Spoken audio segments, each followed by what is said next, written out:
Here I just dismantled this wiper blade in order to pull out the rubber.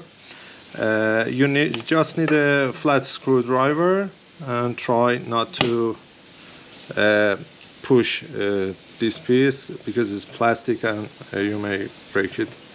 So we need to push these two parts together so that you can pull it out, pull this plastic part out. Okay,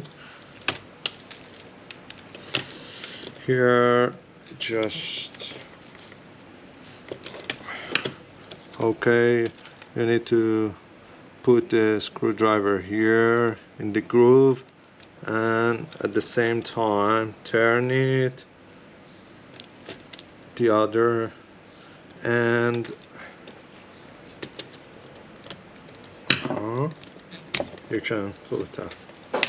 In this way you can just replace the rubber part, which is much cheaper than the whole blade.